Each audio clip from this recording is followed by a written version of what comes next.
ইসরায়েলের বিরুদ্ধে ফিলিস্তিনের স্বাধীনতাকামী সংগঠন হামাসকে শুরু থেকেই একচেটিয়া সমর্থন দিয়ে আসছে ইরান। স্থানীয় সময় শনিবার হামাসের শীর্ষ নেতারা ১৯৭৯ সালের ইরানি বিপ্লবের বার্ষিকী উপলক্ষে অভিনন্দন জানাতে ইরানের সর্বোচ্চ ধর্মীয় নেতা আয়াতুল্লাহ আলী খামেনির সঙ্গে তেহরানে দেখা করেন।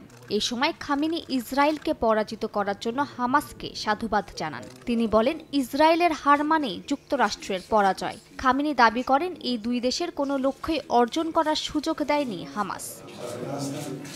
ফিলিস্তিনিদের পাশে থাকায় ইরানের প্রতি কৃতজ্ঞতা জানিয়েছেন হামাসের শীর্ষ নেতারা। তারা অবরুদ্ধ গাজা উপত্যকা ও পশ্চিম তীরের সাম্প্রতিক পরিস্থিতি নিয়ে ইরানের সর্বোচ্চ নেতা আয়াতুল্লাহ আলী খামেনির কাছে একটি প্রতিবেদন উপস্থাপন করেন।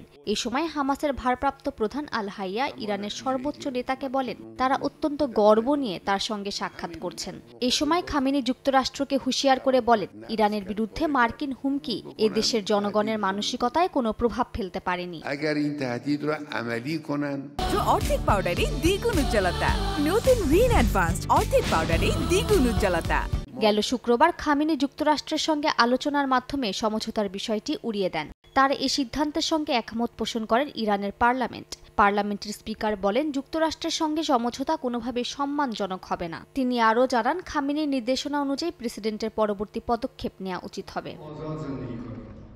এদিকে যুক্তরাষ্ট্রের নিষেধাজ্ঞার চাপ সামলাতে ব্যর্থ হলে প্রেসিডেন্ট মাসুদ পেজিশকিয়ান কট্টরপন্থীদের তোপের মুখে পড়বেন বলে মনে করছেন তেহরানের সংস্কারপন্থী রাজনীতিবিদরা। তারা আরও জানান, মার্কিন নিষেধাজ্ঞা পেজিশকিয়ানের দেয়া অর্থনৈতিক প্রবৃদ্ধি, ইন্টারনেট ব্যবস্থা সচল সহ আরও অনেক প্রতিশ্রুতি পূরণের পথে বড় বাধা হিসেবে কাজ করতে পারে।